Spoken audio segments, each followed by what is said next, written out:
Muy buenas tardes, bienvenidos a un nuevo evento online de la Fundación Innovación Bankinter. Mi nombre es José Carlos Huerta, soy el director del programa Startups de la Fundación Innovación Bankinter y hoy tengo el honor de presentar este Café con Emprendedores, la iniciativa de la Fundación Innovación Bankinter para acercar la innovación y el emprendimiento a toda su comunidad a través de referentes del ecosistema emprendedor.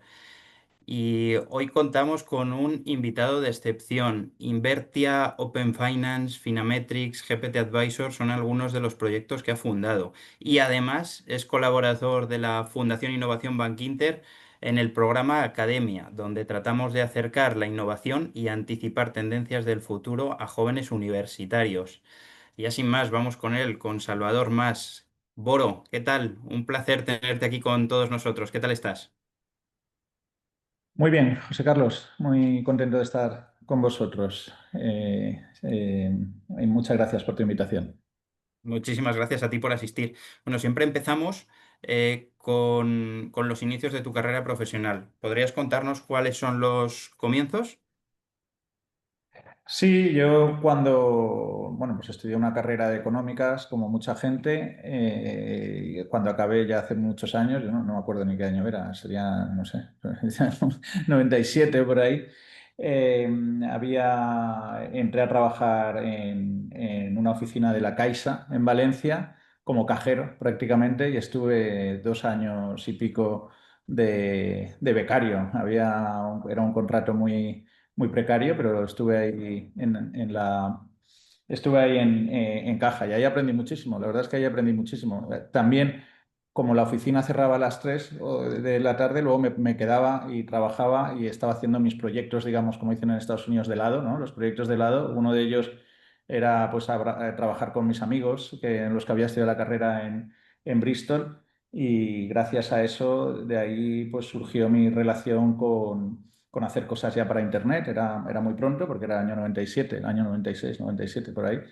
Y, y bueno, y gracias a eso, a ese hobby que tenía por la tarde y a esos medios que tenía de trabajar en una entidad que había Internet, porque en aquellos tiempos no era obvio que todo el mundo tuviera Internet, pues pudimos hacer un proyecto de lado de estos como en el que participé pues, con mis amigos que luego estuve con ellos en Invertia. Así que un poco un trabajo en el que aprendes mucho, atender al cliente aprendes un montón y, por supuesto temas de financieros y temas de asesoramiento y tal, y luego un hobby que se acaba convirtiendo en tu trabajo. Así que tuve mucha suerte en eso. Ujú.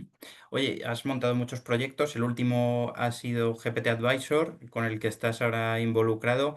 ¿Nos podrías explicar qué hace exactamente GPT Advisor? ¿Cuál es el problema concreto del asesoramiento financiero que busca resolver? Bueno, GPT Advisor es la incorporación de la IA generativa, es una empresa nacida en 2023, poco después de que salga ChatGPT, ¿no? Que es un poco lo que ha revolucionado, es el aldabonazo que ha revolucionado todo el mundo de la IA generativa. Antes no sabíamos lo que era la IA generativa, muy poca gente estaba al tanto. ChatGPT ahora, pues bueno, ya lo sabemos, creo que la última cifra es 800 millones de usuarios, ¿no? Y bueno, básicamente la IA generativa pues, resuelve un montón de problemas que antes de que existiera no se podían resolver. El mayor problema del asesoramiento financiero y el asesoramiento comercial. Los asesores es la cantidad de tiempo que tienen que perder en tareas no productivas, en tareas realmente no valiosas, ¿no? En algunos mercados dicen que el 75%, entre el 70 y el 80% del tiempo están haciendo temas de compliance, tema de papeleo, tema de burocrático. Para preparar una propuesta les cuesta un montón, una propuesta de una cartera, una propuesta de una modificación, una planificación financiera. Todo ese tipo de cosas se hace de manera muy manual y muy artesanal todavía en el sector, y básicamente lo que va a aportar la IA generativa es una revolución de productividad para ese asesor y de calidad, porque al final va a tener una posibilidad de que le haga una planificación financiera a la medida al cliente de ese asesor, que hasta ahora no había. Por lo tanto, yo creo que va a ser una nueva era con la incorporación de la IA generativa. Y nosotros, el GPT Advisor, pues estamos desarrollando herramientas para entidades que les sirven para tener este zambombazo, este boost, ¿no? Que va a ser la IA generativa en su industria. Ujú. Y la IA generativa, uno de los efectos que ha tenido es que ha habido un boom de proyectos en distintas verticales, en distintos ramos, en distintos sectores. Supongo que el asesoramiento financiero no ha sido una excepción. ¿En qué se diferencia GPT Advisor de otras soluciones basadas en inteligencia artificial generativa en el sector financiero? Bueno, nosotros estamos muy cerca de las necesidades del sector. De hecho, hemos nacido con clientes directamente, con entidades con las que estamos probando eso, probando todo.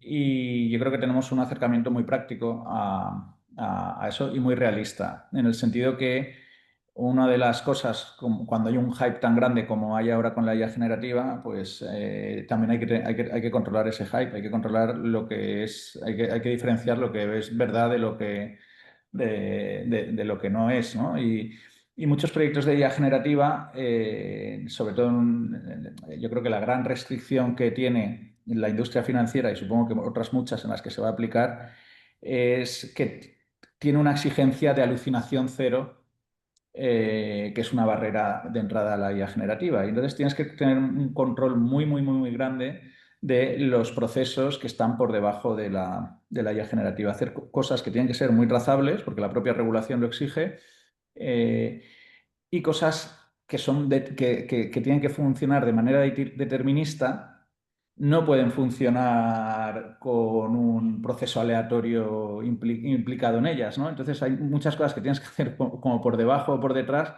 y luego dejar, en el caso nuestro, nosotros lo que estamos usando es el LLM, el modelo de lenguaje para la comunicación con el cliente y con el asesor, que eso es lo que mejora muchísimo con GPT Advisor, toda esa comunicación de cliente y asesor, pero no la estamos usando la IA generativa para predicciones, para recomendaciones, etcétera. Es decir, todo eso va muy atado a los manuales de compliance o los manuales de comercialización y de asesoramiento de cada entidad y funcionan de manera deterministas. Si no, en la fase en la que estamos ahora, la exigencia, y no sé, y durante mucho tiempo, la exigencia regulatoria va a hacer que las herramientas la parte aleatoria vayas a tener que controlarla mucho o anularla. Entonces yo creo que esa es una interesante, porque veo muchas cosas que se hacen, que muchos proyectos que creo que se van a estrellar y se van a estrellar en el momento en el que se vea, pues es un sector,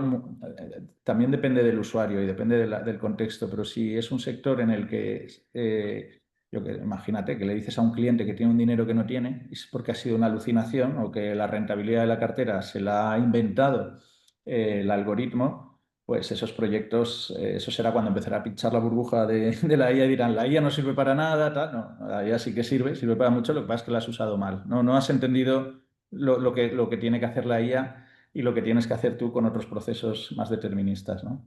Sí, bueno, seguro que en cualquier departamento de transformación digital de cualquier banco y seguro que de Bankinter también te dirían que eso no puede pasar. Tiene que tener un porcentaje de certeza del 100%, no le puedes Del 100%. decir algo erróneo a un cliente. Claro. Y además has mencionado un tema muy interesante, el tema de la regulación. El sector financiero es un sector sumamente regulado. ¿Vosotros también habéis notado las limitaciones o habéis enfrentado a los problemas que la regulación, pues que la regulación muchas veces pone a las empresas que están tratando de salir? Y dónde? ¿También habéis notado que esa regulación es más exigente en España que en otros países o viceversa? Bueno, ahí hay dos capas. Uno que es la regulación de la IA, la regulación general, ¿no? Que esa regulación, estamos en un entorno de la IA, hablo de cualquier sector, estamos en un entorno europeo que es un auténtico disparate, ¿no? Cualquiera de los que trabajamos en IA para probar cosas, tenemos casi que ir como delincuentes con VPNs y cosas de esas o irnos a Estados Unidos para probar cosas que simplemente porque alguien ha regulado que no se pueden usar en Europa. La regulación europea, de hecho, el propio Draghi ya ha dicho ha sugerido que la tendrían que la tendrían que aparcar y que la tendrían que erradicar porque es un disparate total. Luego, la regulación en el sector financiero, esa sí que es muy interesante para mi empresa, y muy importante para mi empresa, es la regulación de toda la actividad del asesoramiento financiero. Esa es muy, muy importante para nosotros que la IA la cumpla. Pero eso no es una regulación específica de IA, es la regulación que tú tienes que hacer con un cliente, tienes que preparar a la IA para que haga ese cumplimiento y lo siga a rajatabla. De hecho, nosotros, uno de los proyectos muy interesantes que estamos con el regulador español, con la CNMV, que es quien regula la actividad del asesoramiento financiero, y estamos en un sandbox con ellos probando y viendo todas las implicaciones que puede tener la IA generativa, o sea, bajo qué condiciones la IA generativa es aceptable y estás seguro de que va a seguir cumpliendo la regulación, de que va a cumplir la regulación. Entonces, está siendo un proyecto muy, muy interesante. Estamos con CK Bank y también estamos con la FSA en Londres y tal. El regulador es la regulación de siempre, no es una regulación específica, sino la regulación de siempre, cómo le afecta a eso que exista la IA, porque la regulación se tiene que seguir cumpliendo. Entonces, esa sí que es muy importante para nosotros, para GPT Advisors. Totalmente. Y por poner a todos en el mismo punto, un sandbox es un entorno de pruebas, ¿no? Que está controlado por el regulador y dentro del cual os deja hacer esas pequeñas pruebas, esos testeos que os permiten tener la validación de que el producto efectivamente o la tecnología está donde debería estar. Claro. Ahí, por ejemplo, probamos incluso modelos genéricos. Probamos ChatGPT, probamos Perplexity y una cosa típica es ver, pues claro, es que no es fiable. O sea, no es fiable hasta el punto que le puedes pedir, eso lo hemos probado y obviamente pues el regulador también está aprendiendo, ¿no? Y ves pues cómo ChatGPT es capaz de inventarse nombres de fondos de inversión, códigos ISIN, etcétera, que parecen más reales que los nombres reales, ¿no? Porque ya sabemos cómo funciona esto, que esto no es, lo que dice no es una verdad, sino que es una cosa verosímil. Y ese tipo de parecer ser, ¿no? De verosimilitud, pues es lo que la hace peligrosa, ¿no? Es lo que la hace peligrosa. Por otro lado, yo creo que claro, entonces todo eso lo tienes que controlar. O sea, no te sirve hacer un proyecto con Copilot y dejar que vaya por Internet, tienes que controlar las fuentes, tienes que controlar los datos. O sea, eso será tan bueno como los datos como buenos sean los datos que haya en el sistema. Entonces, eso. Por otro lado, lo que más le gusta al regulador de la IA generativa es que la parte lingüística, obviamente, porque la parte lingüística es la madre del cordero, ¿no? Los Large Language Model, es que van a fomentar la inclusividad financiera, o sea, porque eh, puedo bajar el nivel. O sea, depende, hay clientes que tienen muy poca cultura financiera, muy poco conocimiento para entender un típico reporting de una cartera o una planificación financiera. Lo ves y es árido, entre que son números, gráficos, tal, la mayoría de la gente no entiende.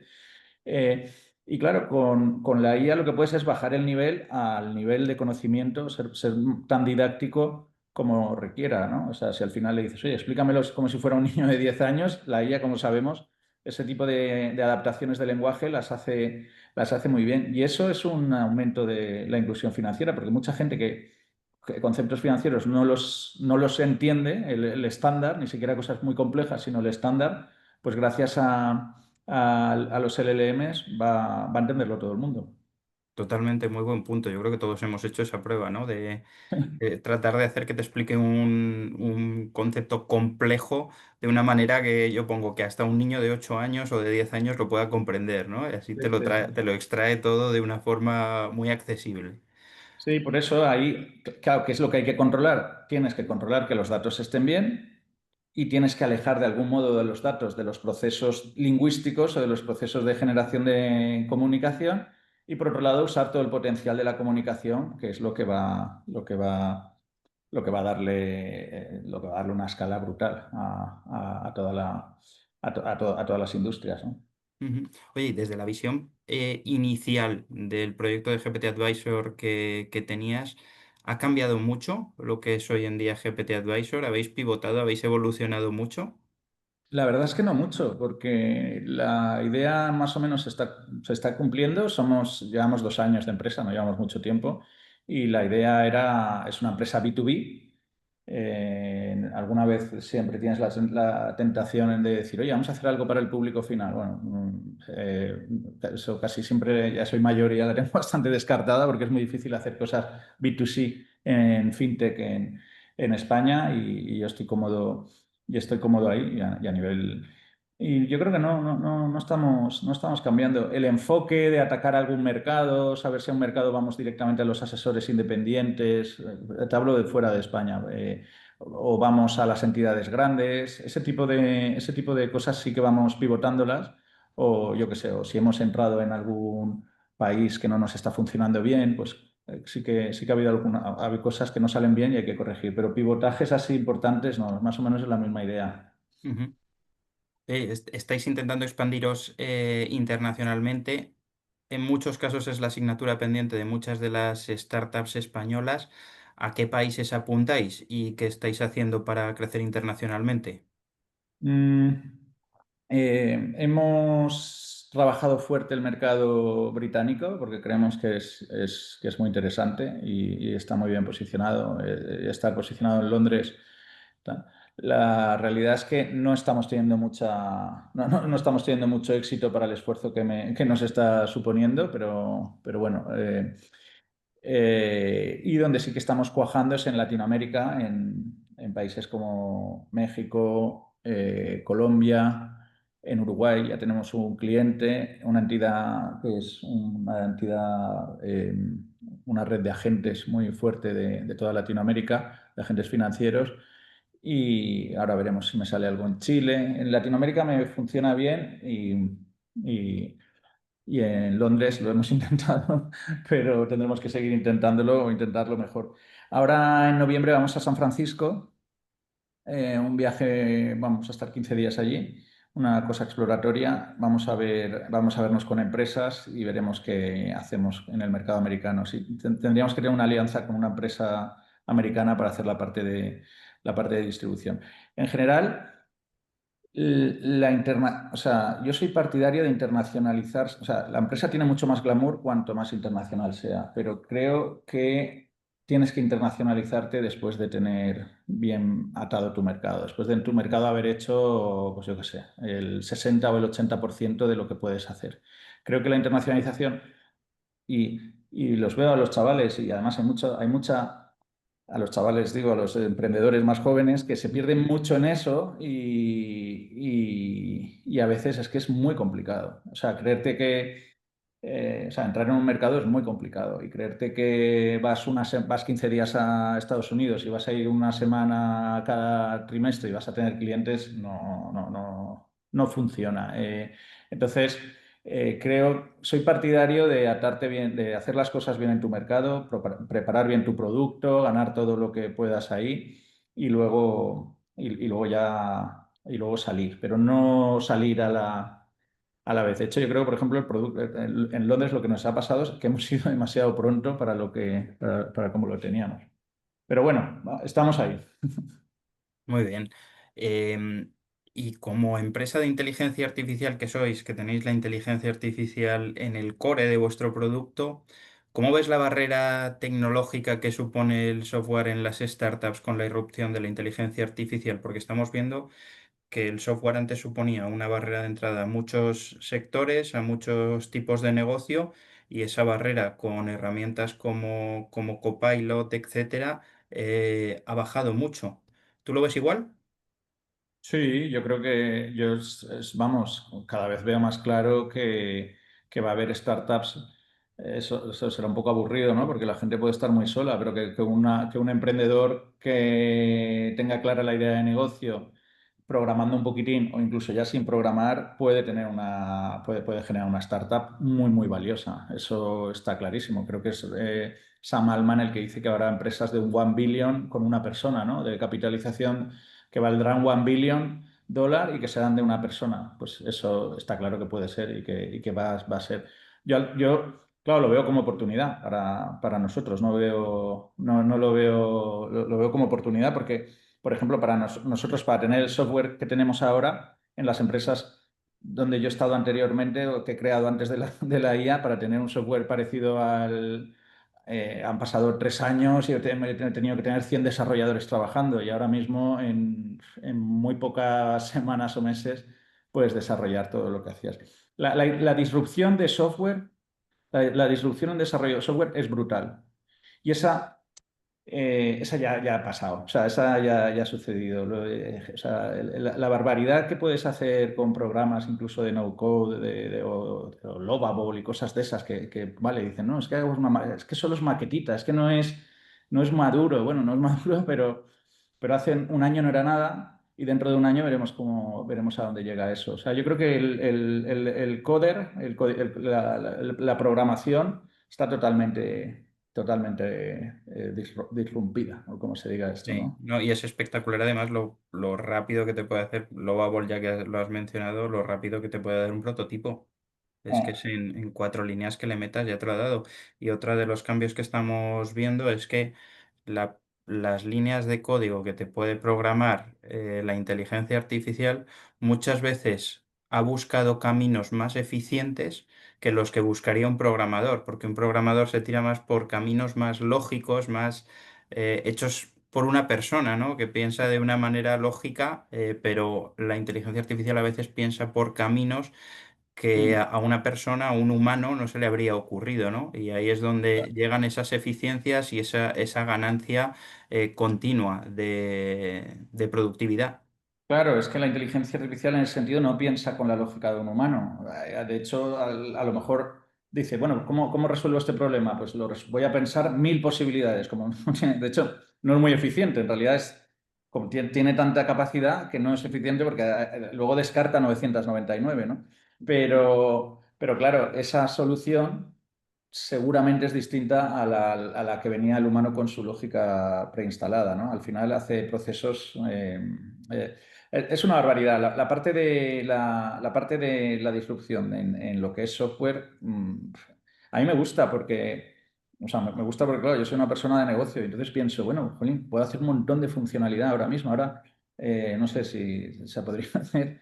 O sea, es que los bancos lo haría todo de cero, lo haría todo de cero. De hecho, yo mismo nos dedicamos a vender software, nuestra empresa es una empresa SaaS, a veces a veces lo veo y digo, jolín, es que me costaría a veces empezar de cero un proyecto ad hoc para una entidad más que adaptar el software mío. O sea, que va a ser una disrupción muy, muy, muy, muy bestia en ese sentido.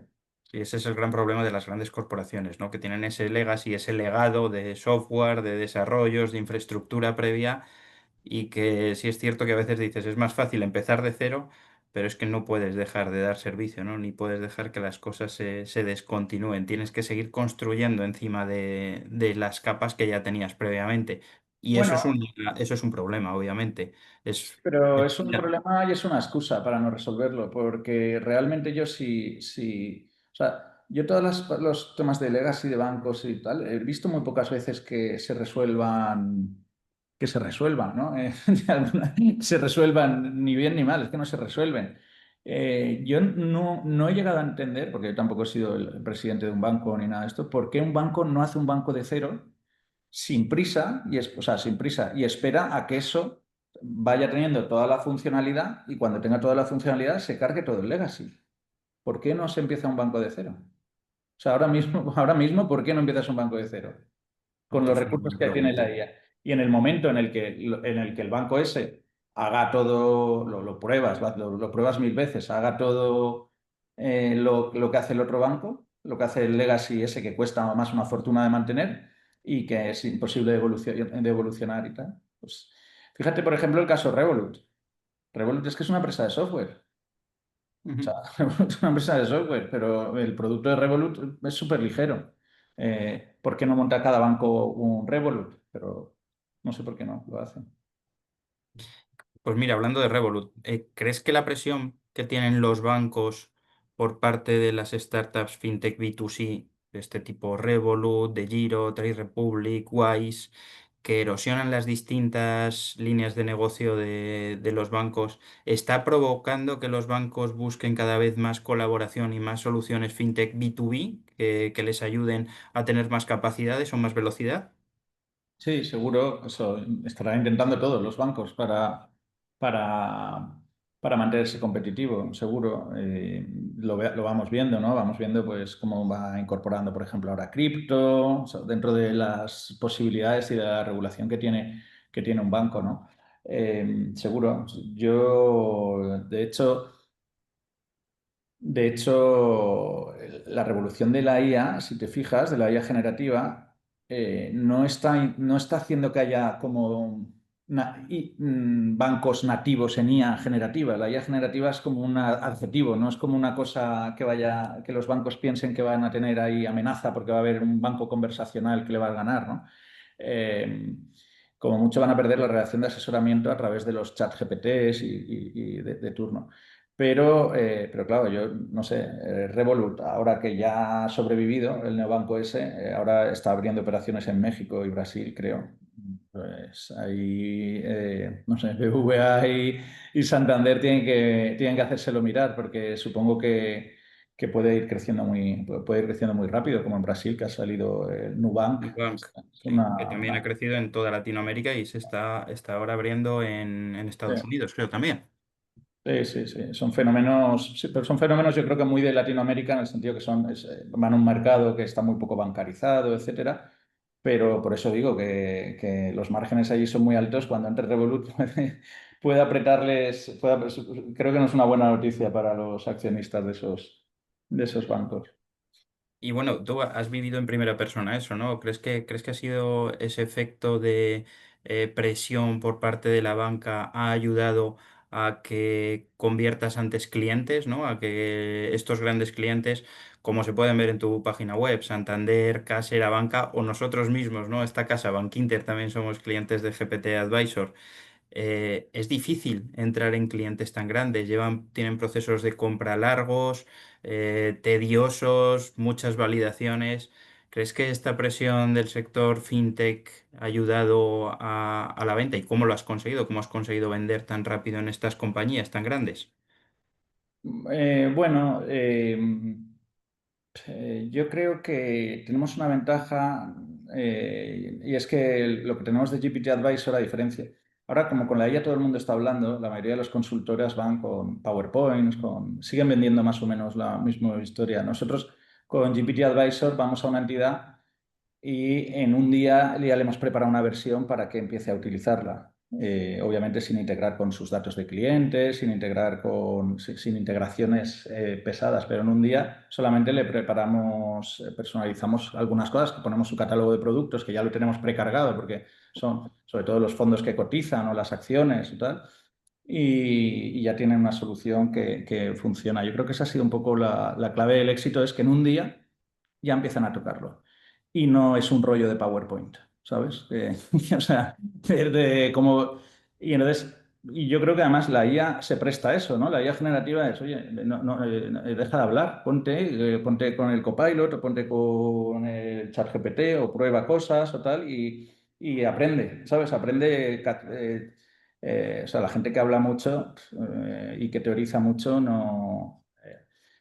vamos. Entonces, pues yo creo que por eso es un poco la clave del éxito de que hayamos podido tener eso. Los bancos están abiertos, tienen áreas de innovación cada vez más abiertas para trabajar con fintechs, también son especies de sandbox y al final pues nosotros le hacemos entramos con una prueba de concepto, lo prueban y si les gusta, pues ya lo ponen en producción, como en esas entidades que has mencionado, y lo ponen en producción y empiezan a utilizarlo. Al principio hay comerciales que les parece bien, comerciales que se quejan y la herramienta va aprendiendo del feedback de todos ellos. Al final, lo que sí que se ve es un crecimiento brutal en un año, porque claro, solamente con el cambio que han tenido los modelos, nosotros vamos aplicando, otra cosa, nosotros aplicamos, somos, ¿cómo se dice eso? Agnósticos a modelos, o sea, trabajamos con Perplexity, trabajamos con Anthropic, trabajamos con GPT,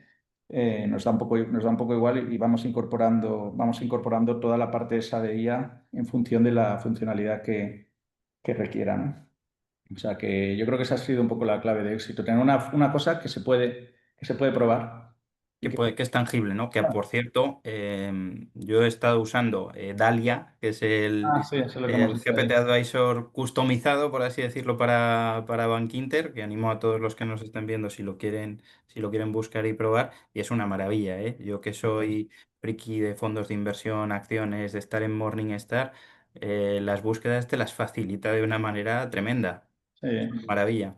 Lo que pasa es que ahí hay mucho mérito del equipo de Bankinter. O sea, nosotros, eh, yo ya que ya tengo bastante experiencia, los proyectos funcionan si el equipo interno se lo pone al hombro y hace lo que tiene que hacer, porque al final todo eso son datos que te vienen. Si los datos no me vinieran bien de Bankinter, y para hacer eso tienes que hacer mucha limpieza de datos, tienes que preparar bien pues todos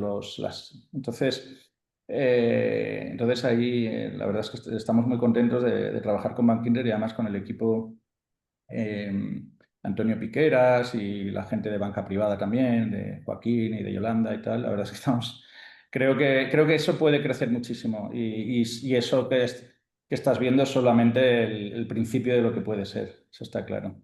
Ujú. ¿Y cómo crees que va a evolucionar el asesoramiento financiero? ¿Crees que el componente humano va a seguir siendo relevante? Sí, creo que ahora mismo, en general, ahora mismo lo que se está hablando ahora estos meses, ¿no? Que es el Agentic AI, ¿no? Los agentes. Creo que el concepto agente, a ver, el concepto agente va a ser fundamental y va a funcionar en muchas cosas, pero por ejemplo, pero en la parte financiera me cuesta, o sea, va a tardar, no por la tecnología, sino porque estemos preparados para delegarle a una máquina las tomas de decisiones de qué hago con mi cartera. Ya hablo como cliente final y el asesor lo mismo. Entonces, en realidad, aunque se hable mucho de agentic, o sea, sí que son agentes, pero son más asistentes van a ser asistentes al comercial o asistentes al cliente, pero agentes propiamente dicho, creo que hay un poco, dentro de los hypes que hay, creo que se está exagerando el hecho de que vayamos a delegar tanto la toma de decisiones a las máquinas y desde luego no va a pasar en finanzas a corto plazo, ¿no? Entonces, yo creo que sí, yo creo que generacionalmente los asesores que estén ahora van a seguir atendiendo a sus clientes y van a seguir siendo personas.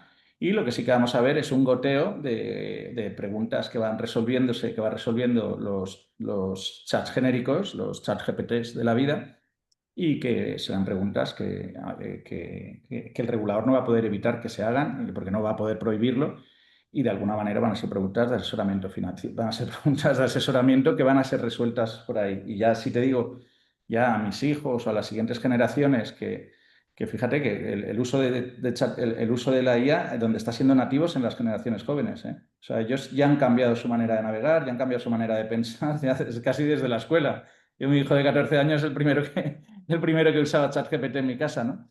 Entonces, nosotros vamos detrás, vamos porque para ver qué es, ¿no? Es así, ¿no? Con estas generaciones sí que dudo que vayan a tener un asesor personal. Sí que dudo que ahí, o sea, ahí sí que creo que tendrás que hacer, la entidad tendrá que tener un agente, ahí sí, o un asesor que será su inteligencia artificial y hablará con mi hijo, por ejemplo, porque a mi hijo no creo, o sea, no le veo preguntándoselo a un humano. Ujú. Además, estamos viendo que las generaciones jóvenes cada vez quieren menos la interacción con los humanos, ¿no? Con otras personas. Hasta lo encuentran en cierta forma agresivo o violento. Sí, Han sí, no salido quieren. estudios que no quieren que les llamen por teléfono, Sí, prefieren que les manden un WhatsApp. sí, sí, sí. Quizás ahí el contar con un agente ayude a limar esas asperezas de no querer interactuar tanto con un desconocido. Sí, sí, totalmente. Yo creo que las entidades deberían trabajar en ese agente ya, en el agente totalmente virtual. Y empezar a pensar qué tareas le dan y tal. O sea, ahora lo que vamos a ver es vamos a ver una progresión, ¿no? Pues ahora lo tienen los asesores, luego poco a poco habrá chatbots y tal, eh, pero, pero yo trabajaría en un proyecto específico de decir, vamos a hacer el puro chat GPT de Bankinter para el cliente que es mi hijo, por ejemplo. ¿Cómo te coges el buyer persona? Mi hijo. O sea, porque eso, si lo que queremos es hacer una cosa progresiva, podemos perder la oportunidad. O sea, la cosa progresiva se va a hacer. El cambio cultural va a pasar en todas las organizaciones. La gente va a cambiar. Va a haber gente que no se adapte y que va a salir de las organizaciones. Va a haber gente que se adapte, va a entrar gente joven. Pero aparte de eso, yo haría un, un proyecto de 100% digital. Ujú. Estamos viendo que cada día sale una noticia nueva sobre OpenAI. Creo que la ambición que tienen es inmensa. Ya quieren convertirse en una capa de infraestructura sobre la que otras empresas construyan. Tú me dijiste que hace poco había salido la noticia, creo que, que esta semana o la semana pasada, que habían comprado un robo-advisor. Sí. ¿Crees que también se quieren meter en el sector financiero? Sí, sí, yo creo que la revolución está, OpenAI es piedra totalmente angular. Nvidia obviamente también, para la parte estructural, pero eso es más la de picos y palas. Pero yo creo que la ambición de este hombre, de Sam Altman, es brutal. Y obviamente lo que él está aspirando es a ser el cerebro, a ser el cerebro que, o sea, a ser el cerebro que todos subcontratamos, ¿no? Para cualquier cosa. Y obviamente que lo está consiguiendo. Claro, ahí, además, como no tiene ninguna presión por ingresos o por beneficios, porque por ahora va a ser por ahora está financiado vía capital, pero su ambición es ser el cerebro de todos, ¿no? OpenAI y luego los que vengan, pero OpenAI concretamente es muy, muy, muy ambicioso. Y obviamente va a querer ser el asesor. ChatGPT va por los clientes de todos los bancos. Y encima, pero por la parte valiosa, ya verás que mirar por la parte valiosa, que es la parte relacional, la parte de asesoramiento, etcétera. No va a querer la parte transaccional, eso se lo va a dejar a las entidades. De hecho, si te fijas, OpenAI, viendo la historia de Internet, Google, cuando empezó Google, eh, también se parecía un poco de eso, ¿no? Google tenía un claim que era Don't do evil o algo de eso, no hagas el mal, Don't be evil. don't be evil, o sea, no seas malo o algo así. Pero claro, llegó el momento en el que Google ya sale a bolsa, tiene que dar resultados y tal, y se dan cuenta de que el gran negocio es la publicidad. La publicidad es cobrar del que va a vender, ¿no? Del que va a vender, ¿no? Y ahí pasaron, bueno, y luego ya cuando salió Facebook, que eso es una empresa casi vamos, delictiva, ¿no? En lo que es la venta de datos, en lo que es la venta de datos de los usuarios. Ya pasó aquello que decía, si el servicio es gratis, el producto eres tú, ¿no? O eso es lo que se decía. Entonces, realmente Internet cambió ahí, cambió en el momento en el que Google tuvo que monetizar, porque ahí, y el propio Google. OpenAI todavía no está en ese momento. Sam Altman piensa que no va a llegar a ese momento, porque Sam Altman habla muy despectivamente de la publicidad de Google, porque la publicidad de Google es como la prostitución del modelo, ¿no? Dices, oye, te estoy confiando que me busques lo mejor y me estás dando lo que te está pagando el tío por detrás, ¿no? Entonces, Sam Altman, a ver cuánto le aguanta la quemada de dinero que está dando. Tal. Supongo que eso dependerá, o sea, dependerá mucho de cuánto aguante la parte financiera, la parte de burbuja financiera o la parte mística esta de OpenAI como empresa que va a ser una cosa distinta, porque ahora mismo es un desafío a las leyes del capitalismo. No, en las entrevistas no parece ni preocupado por la pasta que quema y por cómo va a tener ingresos. Bueno, ya veremos. Hacía una broma que dice, ya conseguiremos una IA, cuando consigamos una IA más potente, ya nos dirá cómo tenemos que ganar dinero, ¿no? Pero sí, sí, OpenAI es una empresa vamos, súper, súper importante. Es la empresa que hay que entender y ver qué pasa, porque también podría desaparecer, obviamente. Totalmente. Tiene esa concepción de las startups tecnológicas que hay en Estados Unidos que es captura el mercado, luego ya veremos cómo lo monetizamos, ¿no? Sí, También, claro, para eso necesitas unas cantidades ingentes de fondos. Y aquí se está hablando mucho de que si hay una burbuja en el sector tecnológico vinculada a la inteligencia artificial. Tú que viviste de lleno la burbuja de las .com en el año 2000 más o menos. Con Invertia, ¿qué similitudes y qué diferencias estás viendo ahora? Bueno, hombre, obviamente yo creo que ahora hay cosas que se están exagerando mucho. O sea, y cosas que no sabemos, y cosas que no sabremos, que estaremos infravalorando, ¿no? Estamos a la vez, y también pasó con Internet. En Internet al final, obviamente que Internet ha sido una revolución brutal. Lo que pasa es que lo que no fuera una revolución es que hubiera portales genéricos. O sea, como Terra o como Lycos o como aquellos portales que eran, o el propio Yahoo, ¿no? No sé, toda aquella cosa no tenía sentido, las valoraciones que tuvieron aquellas empresas, pero Internet obviamente ha sido una revolución de la cual ha ido permeando en todo, ¿no? Y ha sido una revolución social. Ahora yo creo que la revolución esta es del mismo calado o mayor, ¿eh? La IA generativa. Creo el, o sea, creo que el cambio que va a haber en trabajo, en cómo nos vamos a relacionar, en la propia relación que tenemos, casi filosófica, con la inteligencia, creo que es más bestia aún que Internet. Y creo que, no sé, por ejemplo, el futuro del trabajo, o sea, realmente necesitamos un nuevo contrato social. O sea, un contrato social en el que se vea qué va a hacer toda la gente que no trabaja. Porque es que la IA va a hacer los trabajos. Ahora estamos hablando de los trabajos informativos, de los trabajos de programación, de los trabajos de consultoría, de los trabajos de asesoramiento, pero Elon Musk y compañía están pensando en los trabajos físicos también. El otro día ya ves toda la innovación que hay, toda la parte física, y es donde, o sea, es que va a sobrar muchísimo trabajo. Va a hacer, para el output que tenemos ahora, se va a hacer sin humanos, seguro, en un plazo, no sé, de 10 años.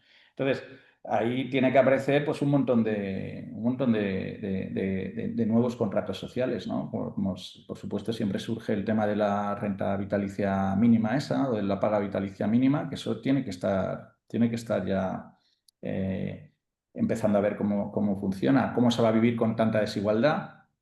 Claro, no va a importar mucho va a haber un 1% ya es así, pero va a ser mucho más aún. Va a haber muy poca gente que sea capaz de trabajar. ¿Y cómo vamos a vivir con eso? No sé, ahí ya son como sociedades, libros, ahí hay distopías, ahí hay libros que depende de cuál leas, te puedes pensar que puede ser mejor o peor lo que viene. Sí, totalmente. Hay muchas incógnitas que resolver y efectivamente lo diferente, ¿no? de esta nueva ola de innovación o de tecnología que nos está llegando es que primero ha afectado a lo que los anglosajones llaman los white collars, ¿no? Que podríamos ser nosotros los trabajadores de oficina y después a los blue collars, como muy bien has dicho, que es a todos aquellos que tienen trabajos físicos, porque luego la inteligencia artificial irá embebida en un soporte físico, llámalo un robot, que empezará a hacer también esos trabajos, ¿no? Y ahí la pregunta que a mí me surge de la reflexión que has hecho es, sí, ponemos una paga mínima, un salario mínimo vital a todo el mundo, pero después viene la siguiente derivada, que es cómo luchamos contra la falta de propósito de la gente, porque todo el mundo necesita un Claro. propósito en la vida. Si le has Es, puesto una paga para que no trabaje y se encuentra una persona desde que es un adulto joven sin ningún tipo de propósito en la vida, ¿cómo se puede gestionar eso, no? No lo pregunto porque es una pregunta que yo no tengo respuesta, ¿eh? Si quieres intentar responderla, pero me parece sumamente complicado. No, yo creo que tendremos que tener otra programación nosotros, tendremos que tener otra educación, porque tendremos que buscar ese propósito con algo que no sea el trabajo. Y eso es otra educación, porque todo el sistema educativo, todo lo que estamos aprendiendo desde pequeños es como para trabajar. Y nos realizamos a través del trabajo, y es verdad que nos realizamos a través del trabajo. Entonces, pues habrá que realizarse a través de otras cosas. Ahí mi novela favorita, que no es muy optimista, que digamos, mi novela favorita sobre la distopía que viene, que es una en la que ya no hay que trabajar y que es todo, o bueno, la película Wall-E esa, por ejemplo, ¿te acuerdas? Esa, la película Ujú. de Pixar, esa. Pero había una que es la máquina del tiempo, de H.G. Wells. Yo recomiendo a los que estén viendo esto, a los que vean esto, que cojan el librito ese y se lo lean, porque es una maravilla el output que hay. Es un mundo en el que ya la energía es gratis, o sea, ya funciona la energía, o sea, ya como no hay que trabajar, y entonces, ¿qué es lo que va pasando? Pues bueno, pues fíjate que hay un dato curioso que no sé. El otro día veía un estudio que decía que desde 2006 hasta parte, la inteligencia humana es la primera vez en la historia de la humanidad, o no sé, que hay como un principio de Flynn o algo así, no me hagáis mucho caso en los nombres, pero que era la primera vez que está bajando el IQ de los americanos bueno, y en Europa también. O sea, que está bajando la inteligencia media humana, está bajando desde el año 2006. Supongo que habrá estudios que lo desmentirán como todo, pero lo cierto es que nos cuadra. Cuando nos dicen eso, es 2006, que es cuando llega el móvil, tal. Entonces, bueno, pues eso se parece un poco a lo que pasa en la máquina del tiempo de H.G. Wells. Eso es como el primer indicador de lo que va pasando. Pero bueno, hay que ser optimista. Si vas uniendo los puntos, ¿no? Encuentras la correlación. Sí, sí, sí. Y No lo sé, sí, no lo sé. Tendremos que tener una buena relación con la IA y al final es lo que tú dices. Estoy totalmente de acuerdo con lo que tú dices. Va a ser una cuestión de propósito, de por qué. Al final te vas a ver en el por qué estamos aquí. Y la IA te da yo trabajando con la IA, te da muchas veces o sea, te planteas esas preguntas mucho más, ¿no? Porque hasta ahora tú pensabas que lo distintivo de los humanos era que pensábamos, ¿no? Pues pero ahora hay otras cosas que piensan y que encima piensan mucho mejor que nosotros. Entonces, eh, tiene que haber algo más si queremos creernos distintos. Entonces ahí ya te encuentras en temas espirituales, religiosos o lo que sea, porque si no, no. Entonces esperemos que no nos quiten el trabajo y nos lo hagan pensar demasiado, porque, porque bueno, a lo mejor hay que pensarlo, hay que pararse a pensarlo, ¿eh? Tampoco digo que no, pero estamos en una fase monolito de Kubrick, monolito de 2001. La IA es un monolito que de repente nos va a cambiar a todos el cerebro. totalmente, totalmente de acuerdo. Y si no, bueno, pues siempre nos quedará emprender, ¿no? Y a ti, ¿qué es lo que te ha motivado a emprender en el sector fintech desde tus inicios? Invertia, Open Finance, Finametrics y ahora GPT Advisor. Sí, bueno, yo creo que yo como estudié económicas, trabajé en un banco, en mi primer trabajo, soy un emprendedor con poca imaginación y supongo que ver los problemas que hay en mis trabajos es lo que me hace lanzarme a solucionar ese problema y muchas veces el problema se soluciona mejor desde una startup, ¿no? Que desde la propia corporación. Y básicamente yo creo que es eso. A mí me gustan las finanzas, me gustan las matemáticas, o sea, me gusta lo que hay ahí, ¿no? Me gusta por supuesto, toda la parte de tecnología, la parte de mercados. Estoy muy a gusto en eso y bueno, pues una manera de ganarse la vida como... Es un oficio al final, José Carlos, al final ya tienes que tener un oficio, pero este es el mío. No, me gustaría haber cambiado en algún momento de sector o algo de esto, pero la verdad es que me cuesta, me cuesta. Pero con poco miedo al riesgo, ¿eh? Tienes que tener poca aversión al riesgo para meterte a emprender. Sí, la verdad es que no tengo poca aversión al riesgo. Al riesgo financiero le tengo poca aversión. No sé si estoy mal hecho o si estoy bien hecho y los que tienen ese riesgo financiero son los que están mal, porque yo lo veo así. O sea, para mí o sea, tenemos un exceso de aversión al riesgo en todos los sentidos. Mira, hablando de ahorro, por ejemplo, hoy estaba viendo. Además, es que son cosas. Hoy estaba viendo el gráfico de la distribución. Esto lo veo de buenas a peras, pero lo veo siempre para ver si evoluciona. En España, ¿cuál es el gráfico de la distribución del ahorro financiero de las familias? ¿Vale? El 35% a día de hoy, no, en 2024, está en depósitos.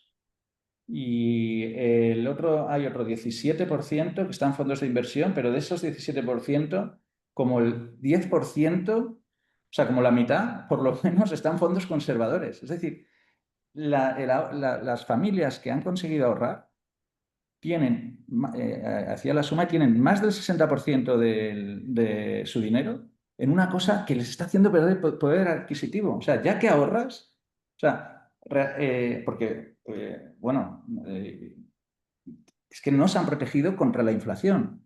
Pero es que la inflación, además, como sabes, es mucho mayor que la inflación, el índice de precios al consumo, la inflación de real estate, la inflación de pisos, la inflación de... Bueno, En las sí, acciones, sí, mismamente, en sí. la valoración, En- debido al exceso de claro, liquidez. claro, pero imagínate, exacto, en las acciones. Es decir, ahora mismo el euro, que cada vez vale menos, las monedas no valen nada. Las monedas fiat, el problema no es no es que todo suba, es que lo que está bajando es el precio del dinero, ¿no?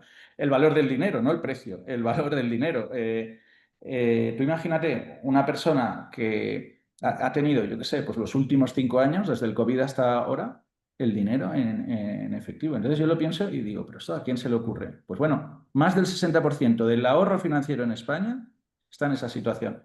Una cosa, un disparate, en vez de tener un buen fondo, unas acciones. Claro, ¿eso por qué viene? En parte por el miedo a la pérdida, por la aversión a la pérdida. ¿Por qué la gente tiene un fondo de renta variable? Porque, por la aversión a la pérdida. Pero es que la aversión a la pérdida está haciendo que se arruine esa gente, porque esa gente, o sea, bueno, fíjate que yo no sé, cuando voy a hacer la compra, no voy a hacer la compra muchísimo, pero es que alucino en tomates, 4 euros, es una cosa, o sea, la cesta, lo que ha subido la cesta de la compra, lo que han subido las casas, lo que han subido las acciones, lo que ha subido el Bitcoin, todo, o sea, tienes que tener el dinero en cualquier activo menos en ese. Pues nada, la mayoría de la gente ahí. Entonces, creo que eso no es o sea, esa aversión al riesgo es una tara. En inglés le llaman un bias, ¿no? Un sesgo. Yo creo que más que un sesgo, eso es una tara, porque te estás arruinando, te estás fastidiando tu vida encima de lo que te ha costado ahorrar ese dinero, ¿no? Quizás sea también la falta de cultura financiera, ¿no? Quizás se debería hacer un mayor inciso en la educación de las personas en España. También, pero hay mucha gente que lo sabe. O sea, y no me creo que no o sea, sí, sí, seguramente. Tú piensas que el propio regulador, y esto es una crítica al regulador, que son amigos míos, pero se lo digo a ellos también, cuando te hacen las preguntas para saber tu tolerancia al riesgo, te asusta un poco, porque o sea, te dice, oye, ¿tú cómo eres? ¿Conservador? Claro, todo el mundo somos conservadores, nadie quiere perder. Conservador, moderado, agresivo. La palabra agresivo es como, bueno, yo no soy agresivo, ya es como despectiva, pero no te advierte en el test de idoneidad, en los test de MiFID, no te advierten la pérdida de poder adquisitivo, el riesgo que es estar en dinero. ¿Sabes? No te advierten de que sí, que puedes perder dinero y tal, pero no te están diciendo en ningún sitio, oye, si tú quieres liquidez, que es lo más conservador y lo más tal, y es lo que elige casi todo el mundo por lo que se ve, eh, eh, vas a perder poder adquisitivo a punta pala. Además, habría que decírselo a todo el mundo. O sea, el gran riesgo es la opción conservadora. Entonces, el regulador, de alguna manera, cuando ves los test, es como que todas las entidades, todo el mundo se queda tranquilo cuando el cliente ha firmado eso y dice, mira, este no va a perder dinero, no va a darme faena, tal, pero realmente es que vivir sin riesgo es lo más arriesgado que hay. ¿No? Es que no es que sea riesgo, seguro que vas a palmar, seguro Sí, que vas a palmar. estoy totalmente de acuerdo y ahora lo estamos viendo cada vez más, ¿no? Eh, Y hablando de riesgo, el riesgo que has tomado, que dices que te gusta, ¿no? En tus proyectos emprendiendo, sabemos de muchos proyectos que te han ido bien, los he nombrado en varias ocasiones durante esta entrevista, pero ¿hay alguno que te ha ido mal y tienes algún tipo de procedimiento para validar las ideas o los proyectos antes de lanzarte a emprender? sí, ha habido algún proyecto que me ha ido mal y dentro de mis proyectos que podemos decir en balance, que han ido bien, en balance, hay muchísimas cosas que van mal. O sea, pruebas mil cosas que van mal. Lo que pasa es que yo intento, en las empresas que tengo, intento no endeudarme. E intento no hacer ampliaciones de capital bestias. Por ejemplo, ahora podríamos levantar, podríamos levantar 3 millones de euros. Cuando veo a los chavales que levantan 3 millones de euros y están todos contentos, a mí no me da ninguna envidia. Porque de alguna manera esos 3 millones no te los han dado a ti, te los han dado para para que hagas crecer tu empresa y además te van a pedir prisa, ¿no? Entonces, de alguna manera, yo creo que si tú tienes una empresa que puedas manejar cerca del break-even, no te digo estar en break-even o estar en beneficios, pero que puedas en un momento dado aligerar la carga, ir con una carga ligera, ¿no? Ir con un equipaje ligero. Entonces eso te da margen para fracasar, porque fracasas, pero tienes cierto, fracasas en los proyectos. Nosotros fracasamos, te he dicho, el año pasado me pasa un montón de tiempo en Londres, fracaso, porque no he conseguido los clientes que quería en Londres. O sea, la vida del éxito es todo lleno de fracasos. Lo que pasa es que tienes que intentar no ponerte la soga al cuello, que ese fracaso te mate, ¿no? Te mate. Sí que hay un proyecto que me generó mala esto, y montamos una red social cuando se puso de moda Facebook y todo eso, montamos una red social de finanzas donde la gente compartía información sobre sus carteras, sobre sus productos, etcétera. Llegó a tener usuarios, llegamos a tener 15.000 usuarios o 15.000 personas que subían su cartera y tal, pero no lo conseguimos mantener vivo. No, de nuevo, es el conflicto ese que tenías que en realidad es que hacer un producto. El problema de Internet es que como el producto ha sido gratis, ¿sabes? Como todo el mundo lo quiere gratis, estás compitiendo ahí, tú tienes que ganar el dinero por detrás, ¿no? El problema de casi todo, también la banca también le pasa eso, ¿no? A veces dices, bueno, el fondo de inversión es gratis. Digo, bueno, gratis no es porque le está pagando el fondo de inversión al distribuidor, ¿no? No lo está pagando el cliente, pero lo está pagando el otro. La Entonces, retrocesiones. esa red social nos fue mal y me dio mucha rabia porque ese proyecto sí que era un proyecto gracioso, pero bueno, se llamaba Inpoc. Así Ujú. que, Es un tema de prueba y error, y estoy de acuerdo, ¿eh? Que el levantar dinero hay que tener en cuenta que te mete mucha ah, presión de mantener un ritmo de crecimiento que es ir con la lengua fuera siempre, eh, y que ya te metes en una carrera que no puedes parar, claro, porque claro. el Venture Capital te exige levantar una ronda y otra sucesivamente cada 18 o 24 meses. Sí, y a lo mejor ese no es tu año, o a lo mejor tu negocio funciona dentro de 2 años o dentro de 3 años. Los proyectos que has mencionado, yo he estado muchos años con esos proyectos y hay años que van mejor, años que van peor, pero tú lo tienes más o menos bajo control y en un momento dado eclosiona o funciona muy bien, por lo que sea, por una cosa que, que nunca sabes cuál es. Una cosa que eso sí que es aleatorio, porque hay una nueva regulación que justamente resulta que resuelve tu software. Cosas así, ¿no? Entonces, yo creo que hay que mantener las cosas bajo control.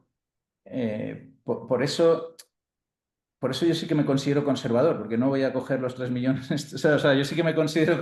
Yo por eso no tengo la percepción que tú dices, ¿no? Es que tiene la gente como emprendedor, estás arriesgando. Bueno, tienes que controlarlo. Ahí bueno, sobre todo que hagas cosas que no te maten, porque si no te matan ya tendrás opciones que te saquen de la carrera, porque si sigues en la carrera, aunque no te vaya muy bien o vayas momentos que vayas despacio, pues ya irá bien.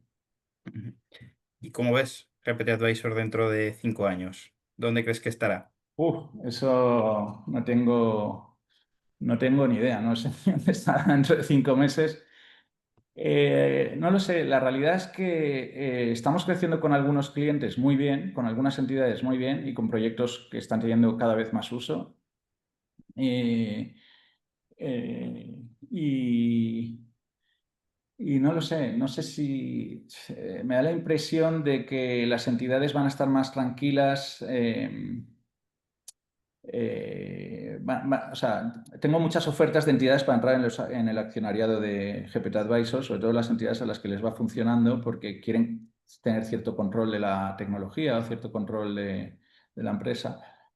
Por ahora por ahora también estoy evitando eso, pero me parece que, o sea, es posible que acabe teniendo alianzas fuertes con pocas entidades que quieran estratégicamente que eso se maneje. Porque cuando va creciendo se dan cuenta de que es crítico, al final la IA va a ser crítica y van a querer potenciarlo, pero van a querer vincularse más con nosotros. Estoy viendo eso, esta es una tendencia que estoy viendo, ¿no? O sea, pues, que hay entidades como que nos piden más y más, pero nos piden también controlar más cosas. Ya veremos a ver si nos podemos mantener independiente. El SaaS, el modelo SaaS, que es el modelo originario, que es el modelo en el que yo he montado todas las empresas, el SaaS B2B está herido de muerte. O sea, el SaaS con la IA está herido de muerte. Yo creo que el otro día lo decía el Satya, el de Microsoft, Satya Nadella. sí, sí, estaba hablando y dice, no, no, es que Dynamics, Microsoft Dynamics se va a caer.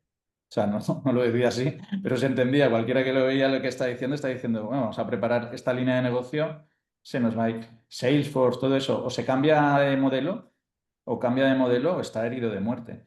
Las empresas tienen que cambiar todo eso tiene que cambiar de modelo a un modelo pues mucho más enfocado a negocio, porque el, lo que es el precio de licencia de SaaS, como el software va a ser muy fácil hacérselo, ¿sabes? Lo que es que también tienen que cambiar, va a ser un proceso de 5 o 10 años. También tienen que cambiar los propios profesionales que están en las entidades, ser profesionales que sean capaces de montar soluciones. Eh, va a ser muy bonito, el cambio va a ser muy bonito, vamos a ver cosas muy interesantes y yo creo que va a ser apasionante. Creo que va a ser tan interesante como Internet o más. Totalmente de acuerdo, nos quedan unos años apasionantes por delante. Vamos a despedirnos con una última pregunta y es, ¿qué consejo o qué aprendizaje te gustaría compartir con los emprendedores que nos estén viendo? Ay, joder, ya me habías dicho que la ibas a hacer y se me ha olvidado preparármela porque soy muy malo para dar consejos. Además, que no me gusta mucho. Yo diría que no. Yo diría, fíjate, un poco en relación a lo que estamos